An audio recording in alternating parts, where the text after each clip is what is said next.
और देखिए हमारे पापा आज बिल्कुल वकील लग रहे हैं, एडवोकेट लग पापा जी वकील लग रहे हैं, वकील। अबे औकात मत भूल नेत्रपाल, औकात मत भूल।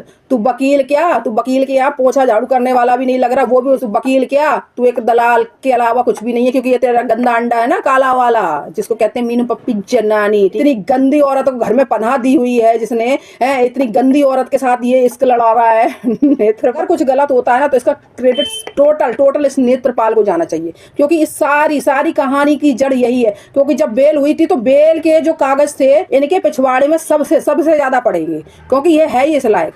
ये नीच आदमी भगोड़ी की पापा वकील लग रहे पापा, ये कैसा जी हाँ दोस्तों, वेलकम एक नई वीडियो में आप सभी का स्वागत है। उम्मीद करते हैं कि आप अच्छे होंगे, खुश होंगे। दोस्तों वीडियो तो आपने देख ही ली है। इस वीडियो में काफ़ी मज़ा आने वाला है। नेत्रपाल की और नेत्रपाल के परिवार की जमकर धुलाई होगी। दोस्तों इस वीडियो को आखिर तक देखें, ज़्यादा से ज़्यादा शेयर करें और कॉमेंट बॉक्स में अपनी राय ज़रूर रखें।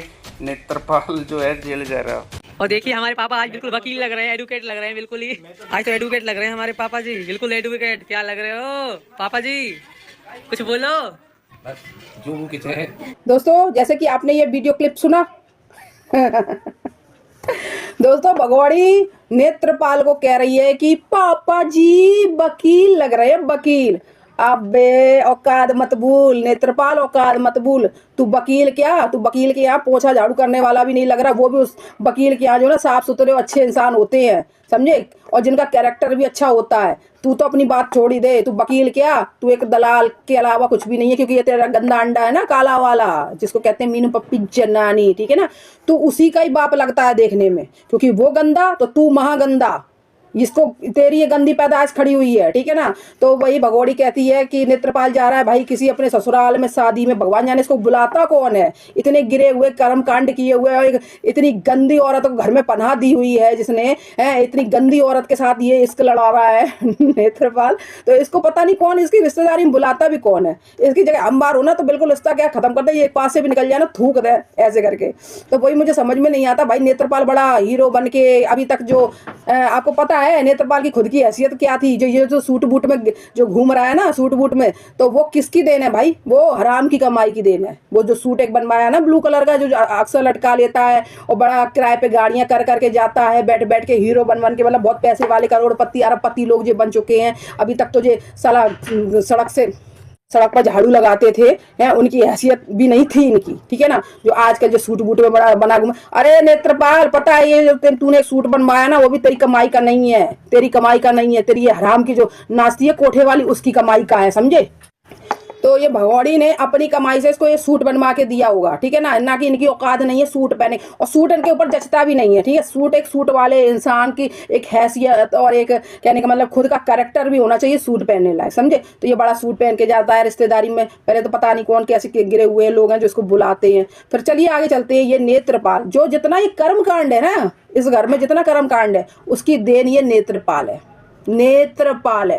क्योंकि इसका ये जो गंदा अंडा है ना, जिसको कुत्ता पप्पी मीनू जनानी, ठीक है ना, ये जो कर्मकांड किया था ना पाकिस्तान से भगोड़ी को भगाने वाला, तो अगर ये नेत्रपाल आगे ना बढ़ा होता, ठीक है ना, ये नेत्रपाल आगे ना बढ़ा होता और नेत्रपाल ने इसकी बेल ना करवाई होती है, और हाँ इसकी बेल न करवाई होती तो शायद इतनी कहानी बढ़ती ही नहीं। वहीं की वहीं भारत सरकार इस कहानी को रोक लेती, वहीं से वहीं इसको डिपोर्ट कर दिया जाता बेशरम औरत को, ठीक है ना। तो ये सारा कर्म कांड जो रचा हुआ है ना, ये नेत्रपाल का ही रचा हुआ है, ठीक है ना। ये जो बड़ा मुंह चलाता है ना, इसका मुंह देखती हूँ गोबर जैसा, तो बहुत गुस्सा आती है। क्योंकि देश का सबसे बड़ा देशद्रोही यही है। ये अगर देश में कुछ गलत होता है ना तो उसका सारा जिम्मेदारी इसी के ऊपर होगी, इस भगोड़ी के द्वारा किया हुआ कर्म कांड, ठीक है ना। तो दोस्तों ये जो नेत्रपाल जो है ना, अब आप इतना हीरो बन के दिखाता है। इनकी औकात पता क्या थी, इनकी औकात ये है कि ये कहीं पौधे वाली जो नर्सरी होती है वहां पौधे बिकते हैं, वहां से पौधे उठा के लाता था और पूरा दिन बेचता था, फिर जाके वहां पे हिसाब करता था। उसकी जो वो पौधे की नर्सरी भी उसकी खुद की नहीं थी, वो भी वहां से उठा के ठेला लेके उस पर रखे पूरा दिन बेचता है। तब इसको सुबह से शाम तक ज्यादा से ज्यादा 100 से 200 रुपया की कमाई हो जाती, 300 रुपये की कमाई होता है। उस कमाई में आप सोचिए कि 200-300 रुपये की कमाई में, क्योंकि इसकी नेत्रपाल की घरवाली कोई काम धंधा तो करती नहीं कि जो कोई बिजनेस धंधा धंधा करती है, सो तो वो भी एक घरेलू औरत है, इसके बाद 2 बच्चे इसके पढ़ने वाले, ठीक है ना, इतने सब लोग थे। क्या वो 300 रुपए में इसका ये सूट खरीदने की हैसियत रखता है नेत्रपाल? आप खुद बताओ। इसके पास तो कोई ऐसा धंधा या ऐसी कमाई तो नहीं थी बिजनेसमैन हैं कि जो ये सूट इतने महंगे महंगे बनवा ले, तो इनकी कोई औकात नहीं है, ठीक है ना। ये पहन के बनते, शर्म मत तो आती नहीं, तो मैं झाड़ू पोछा करने वाली शक्ल तुम्हारी लगती है, सूट पहन के बड़ा जा रहा है।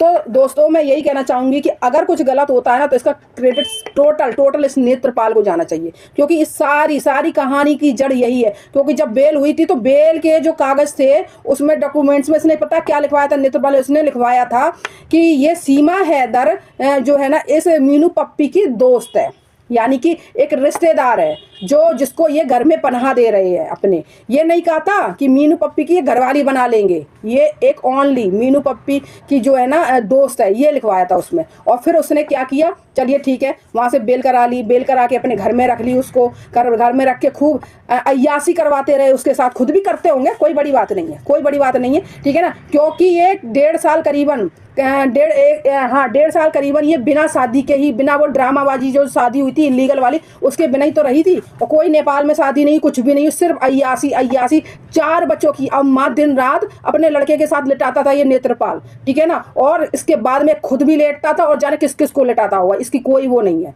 तो ये जो गंदा आदमी है, ये जो बड़ा हीरो बन के जा रहा है बेशरम, तू तेरे कर्मकांड कौन नहीं जानता तेरे, और ना जानता तो ला मैं एक छीछा लेथन करके निकाल देती हूँ। अभी बोल, मैं किसी से नहीं डरती, आजा तू सामने, ठीक है ना। तो जो बनती है ना ये वकील ये कुत्ते जैसा मुंह लिए घूम रहा है, ये वकील है, वकील